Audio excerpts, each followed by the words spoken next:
मेघमाଳାରେ शीघ्र आगमन କରିବାକୁ ଯାଉଥିବା प्रभु ଯୀଶୁ ଖ୍ରୀଷ୍ଟଙ୍କ ପବିତ୍ର ଓ ବହୁମୂଲ୍ୟ ନାମରେ ନିର୍ମଳ ଖରା ୟୁଟ୍ୟୁବ୍ ଚ୍ୟାନେଲରେ ପୁନର୍ବାର ଆପଣ ସମସ୍ତଙ୍କୁ ଏହି ଶୁଭ ସକାଳ ସମୟରେ ପ୍ରଭୁଙ୍କ ଦାସ ଭାବରେ ଆପଣ ସମସ୍ତଙ୍କୁ ସ୍ୱାଗତ କରେ। ପ୍ରତିଦିନ ପ୍ରତିନିତ୍ୟ ଆମମାନେ ନିର୍ମଳ ଖରା ୟୁଟ୍ୟୁବ୍ ଚ୍ୟାନେଲ ମାଧ୍ୟମରେ ନୂଆ ନୂଆ ପ୍ରସଙ୍ଗରେ ପ୍ରଭୁଙ୍କର ବାକ୍ୟ ଆମେ ଶୁଣୁଛୁ। ପ୍ରଭୁ ପ୍ରତିଦିନ ଆମମାନଙ୍କୁ ସେ ବାକ୍ୟ ଦେଉଛନ୍ତି। ପ୍ରଭୁଙ୍କୁ ଧନ୍ୟବାଦ ଦିଏ। ତାହା ସହିତ ଆପଣ ସମସ୍ତଙ୍କୁ ହୃଦୟ ସହିତ ଧନ୍ୟବାଦ ଦିଏ ଯେ ପ୍ରତିଦିନ ଆପଣମାନେ ଏହି ଚ୍ୟାନେଲ ଦ୍ୱାରା ପ୍ରସାରିତ ହେଉଥିବା କାର୍ଯ୍ୟକ୍ରମ ଗୁଡ଼ିକକୁ ଆପଣମାନେ ଦେଖୁଛନ୍ତି।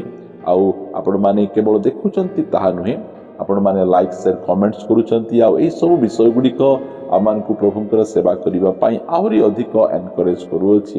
ଆପଣମାନେ ନିୟମିତ ସେହି ପ୍ରକାର ଭାବରେ ଆମମାନଙ୍କୁ ଏନକରେଜ୍ କରୁଥିବେ, ଏହା ଆମେ ଆପଣମାନଙ୍କୁ ଅନୁରୋଧ କରୁଅଛୁ। ପ୍ରଭୁ ଆପଣ ସମସ୍ତଙ୍କୁ ପ୍ରଚୁର ଭାବେ ଆଶୀର୍ବାଦ କରନ୍ତୁ।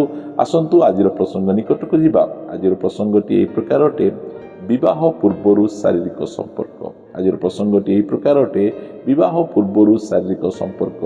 ପ୍ରିୟମାନେ, ଏହି ବିଷୟରେ ଯାହାକୁ କି ଆମେ ସେକ୍ସ ବୋଲି କହୁ, ଏହି ବିଷୟରେ ଆମମାନଙ୍କ ମଣ୍ଡଳୀରେ ଖୋଲମ ଖୋଲା ଭାବରେ ଶିକ୍ଷା ଦେବା ପାଇଁ ପାଳକ ପ୍ରଚାରକ ମାନେ ମଧ୍ୟ ସେମାନେ ଲାଜ କରନ୍ତି। ମଣ୍ଡଳୀ ଲୋକମାନେ ମଧ୍ୟ ଏହାକୁ ଶୁଣିବା ପାଇଁ ପସନ୍ଦ କରନ୍ତି ନାହିଁ, ଯାହାଦ୍ୱାରା କି ଏହି ବିଷୟରେ ଅନେକ ଯୁବା ଯୁବତୀ, ଅନେକ ବିବାହିତ ଲୋକମାନେ ସେମାନେ ବିଭିନ୍ନ ପ୍ରକାର ଜଘନ୍ୟ ପାପ ଗୁଡ଼ିକ ସେମାନେ କରନ୍ତି।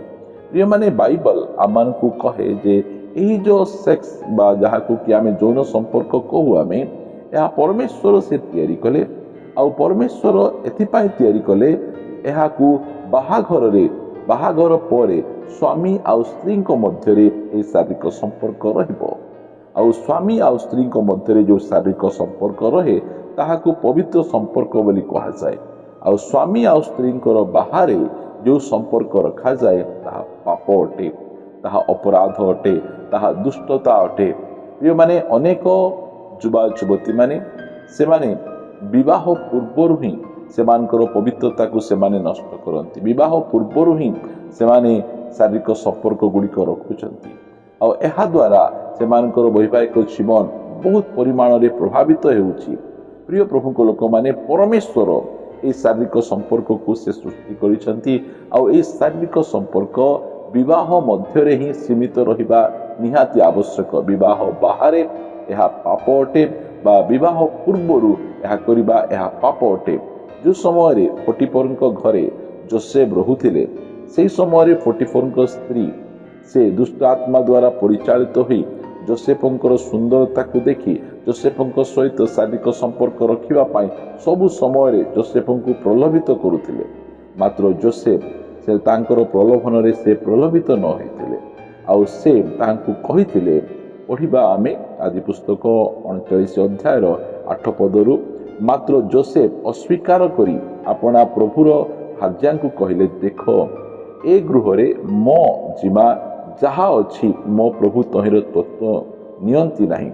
ସେ ମୋ ହସ୍ତରେ ଆପଣାର ସର୍ବସ୍ୱ ସମର୍ପଣ କରିଅଛନ୍ତି। ଏ ଗୃହରେ ମୋ ଠାରୁ ବଡ଼ କେହି ନାହିଁ। ତୁମ୍ଭେ ତାଙ୍କର ଭାର୍ଯ୍ୟା, ଏଥି ନିମନ୍ତେ କେବଳ ତୁମ୍ଭ ଛଡ଼ା ମୋ ପ୍ରତି ଆଉ କିଛି ମନା ନାହିଁ। ଯୋସେଫ ଯିଏକି ପରମେଶ୍ୱରଙ୍କର ଉପସ୍ଥିତି ମଧ୍ୟରେ ସବୁ ସମୟରେ ଚାଲିବା ଜଣେ ବ୍ୟକ୍ତି।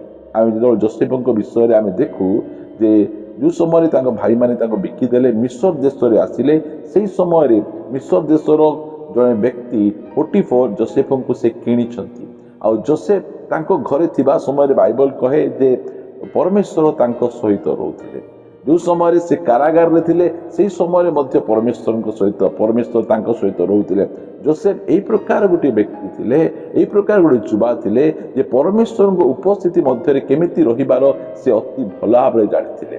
ଆଉ ସେ ଏହି ପ୍ରକାର ବିଷୟ ଗୁଡ଼ିକକୁ ସେ ଘୃଣା କରୁଥିଲେ। ସେଥିପାଇଁ ସେ କହିଲେ ଯେ ଏହି ପ୍ରକାର ମୁଁ କରିପାରିବି ନାହିଁ। ତା ପଛରେ ଲେଖାଗଲା, ଏହେତୁ ମୁଁ କି ରୂପେ ଏଡ଼େ ବଡ଼ ଦୁଷ୍ଟତା ଓ ପରମେଶ୍ୱରଙ୍କ ବିରୁଦ୍ଧରେ ପାପ କରିପାରେ। ପ୍ରିୟ ପ୍ରଭୁଙ୍କ ଲୋକମାନେ, ଯୋସେଫଙ୍କର ବାପା ଯିଏକି ଯାକୁବ ଜଣେ ଧାର୍ମିକ ବ୍ୟକ୍ତି ଥିଲେ, ପ୍ରଭୁଙ୍କୁ ଭୟ କରିବା ବ୍ୟକ୍ତି ଥିଲେ। ସେ ତାଙ୍କର ପୁଅକୁ ଅତି ଭଲ ଭାବରେ ଶିଖାଇଥିଲେ, ପୁଅ, ତୁମେ କୌଣସି ପ୍ରକାର ଭାବରେ କୌଣସି ଝିଅକୁ, କୌଣସି ସ୍ତ୍ରୀକୁ କେବେ ହେଲେ ମଧ୍ୟ କାମ ଦୃଷ୍ଟିରେ ଦେଖିବ ନାହିଁ, ତାଙ୍କ ସହିତ ଖରାପ ସମ୍ପର୍କ କରିବ ନାହିଁ। ଆଉ ତାଙ୍କ ବାପା ତାଙ୍କୁ ଶିଖାଇଥିବାରୁ ଯୋସେଫ ବାପା ନଥିବା ସମୟରେ ମଧ୍ୟ ଦୂରରେ ଯେଉଁ ସମୟରେ ଅଛନ୍ତି, କେହି ତାଙ୍କ ପାଖରେ ନାହାନ୍ତି, ସେହି ସମୟରେ ଯୋସେଫ ତାଙ୍କ କଥାକୁ ମାନିଛନ୍ତି। ଆଉ ସେ ଜାଣିଛନ୍ତି ଏଇ ଯେଉଁ କାମ ବିବାହ ପୂର୍ବରୁ କାହା ସହିତ ଶାରୀରିକ ସମ୍ପର୍କ ରଖିବା, ଏହା ଦୁଷ୍ଟତା ଅଟେ। ଏହା କେବଳ ଦୁଷ୍ଟତା ନୁହେଁ, ଏହା ବଡ଼ ଦୁଷ୍ଟତା ଅଟେ। ଏହା ପରମେଶ୍ୱରଙ୍କ ବିରୁଦ୍ଧରେ ପାପ ଅଟେ। ପ୍ରିୟ ପ୍ରଭୁଙ୍କ ଲୋକମାନେ, ଏହାକୁ ଆମେ ଜାଣିବା। ଆଜି ଏହି ବିଷୟରେ ଅନେକ ଲୋକମାନେ, ଅନେକ ଯୁବା ଯୁବତୀମାନେ ସେମାନେ ମାନନ୍ତି ନାହିଁ। ସେମାନେ ଏହି ପ୍ରକାର ପାପ କରି ସେମାନେ ବସନ୍ତି। ଆଉ ଯେଉଁ ସମୟରେ ସେମାନେ ଏହି ପ୍ରକାର ପାପ କରନ୍ତି, ବିବାହ ପୂର୍ବରୁ ସେମାନେ କାହା ସହିତ ଶାରୀରିକ ସମ୍ପର୍କ କରନ୍ତି, ଆଉ ବିଭିନ୍ନ ପ୍ରକାର ଅସୁବିଧାରେ ସେମାନେ ପଡ଼ନ୍ତି। ଆମେ ପଢ଼ିବା ଗୋଟିଏ ପଦ, ଯାହାକି ଆମମାନେ ପ୍ରଥମ କରନ୍ତୀୟ ଏହାର 6 ଅଧ୍ୟାୟର 18 ପଦରେ, ବ୍ୟଭିଚାର ଠାରୁ ପଳାୟନ କର। ମନୁଷ୍ୟ ଅନ୍ୟ ଯେକୌଣସି ପାପ କରେ ତାହା ଶରୀରର ବହିର୍ଭୂତ, କିନ୍ତୁ ଯେ ବ୍ୟଭିଚାର କରେ ସେ ଆପଣା ନିଜ ଶରୀର ବିରୁଦ୍ଧରେ ପାପ କରେ। ବା ତୁମ୍ଭମାନଙ୍କ ଶରୀର ଯେ ଈଶ୍ୱରଙ୍କ ଠାରୁ ପ୍ରାପ୍ତ, ତୁମ୍ଭମାନଙ୍କର ଅନ୍ତର୍ବାସୀ ପବିତ୍ରାତ୍ମାଙ୍କ ମନ୍ଦିର, ଏହା କ'ଣ ଜାଣ ନାହିଁ? ଆଉ ତୁମ୍ଭେମାନେ ନିଜେ ନିଜର ନୁହଁ, କାରଣ ତୁମ୍ଭେମାନେ ବିଶେଷ ମୂଲ୍ୟରେ କିଣା ଯାଇଅଛ। ଏଣୁ ତୁମ୍ଭମାନଙ୍କ ଶରୀରରେ ଈଶ୍ୱରଙ୍କର ଗୌରବ ପ୍ରକାଶ କର। ପ୍ରିୟ ପ୍ରଭୁଙ୍କ ଲୋକମାନେ, ପ୍ରଭୁଙ୍କ ଦାସ ପାଉଲ କେତେ ସୁନ୍ଦର ଭାବରେ ସେ ଆମମାନଙ୍କୁ ପରାମର୍ଶ ଦିଅନ୍ତି। ଯୋସେଫ ସେ ଜାଣିଥିଲେ ଯେ ବିବାହ ପୂର୍ବରୁ ଏସବୁ କରିବା ପରମେଶ୍ୱରଙ୍କ ବିରୁଦ୍ଧରେ ପାପ ଆଉ ବଡ଼ ଦୁଷ୍ଟତା ଅଟେ। ଆଜିର ଯୁବା ଯୁବତୀମାନେ ଆମମାନେ ସମସ୍ତେ ଏହା ଜାଣି ରଖିବା ଯେ ଏହି ପ୍ରକାର ଦୁଷ୍ଟତାକୁ ପ୍ରଭୁ କେବେ ହେଲେ ମଧ୍ୟ ଆଶୀର୍ବାଦ କରିବେ ନାହିଁ।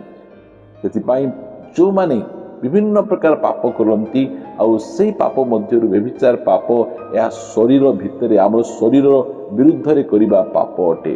ଆଉ ଏହି ପାପ ଠାରୁ ଆମକୁ ପଳାୟନ କରିବା ପାଇଁ ଆମମାନଙ୍କର ବାଇବଲ ଆମମାନଙ୍କୁ ପରାମର୍ଶ କରେ। ପ୍ରଭୁ ଯୀଶୁ ଖ୍ରୀଷ୍ଟ କହିଲେ ଯେ ତୁମେ ଯଦି କୌଣସି ସ୍ତ୍ରୀକୁ କାମ ଭାବରେ ଦେଖୁଛ, ତାହା ମଧ୍ୟ ବ୍ୟଭିଚାର ଅଟେ। ଆଉ ସେହି ବ୍ୟଭିଚାର ଠାରୁ ମଧ୍ୟ ତୁମକୁ ପଳାୟନ କରିବାର ଆବଶ୍ୟକ ରହିଛି। ପ୍ରିୟ ପ୍ରଭୁଙ୍କ ଲୋକ, ଯୁବା ଯୁବତୀମାନେ ସମସ୍ତଙ୍କୁ କହିବା ପାଇଁ ଚାହେଁ, ଆପଣ ପ୍ରଭୁଙ୍କ ଠାରେ ଅପେକ୍ଷା କରି ନିଜର ଯୌବନ କାଳୀନ ଅଭିଳାଷରୁ ପଳାୟନ କରନ୍ତୁ। ଯେଉଁ ସମୟରେ ଆପଣଙ୍କର ବାହାଘର ହେବ, ସେହି ସମୟରେ ପରମେଶ୍ୱର ଆମମାନଙ୍କୁ ଯେଉଁ ସେକ୍ସ ବା ଯୌନ ସମ୍ପର୍କ ଦେଇଛନ୍ତି, ତାହାକୁ ଆମେ କରିପାରିବା।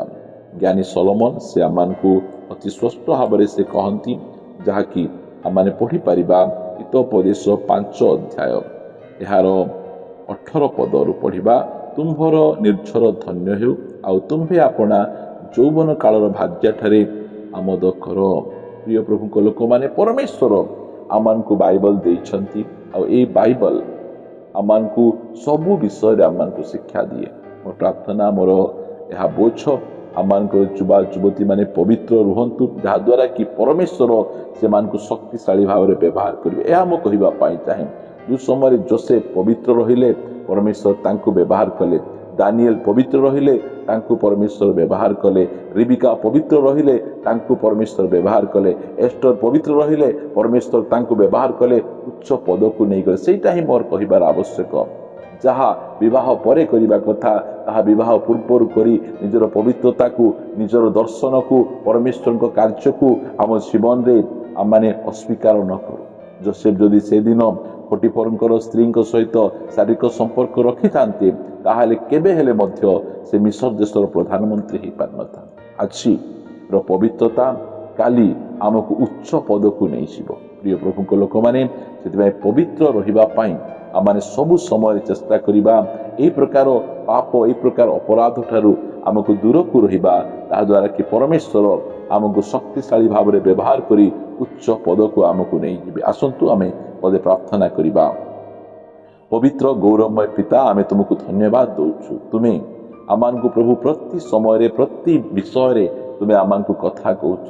ଆଜି ଏହି ଦୁନିଆର ଅନେକ ଯୁବା ଯୁବତୀମାନେ ବିବାହ ପୂର୍ବରୁ ସେମାନଙ୍କର ପବିତ୍ରତା ଗୁଡ଼ିକକୁ ନଷ୍ଟ କରୁଛନ୍ତି।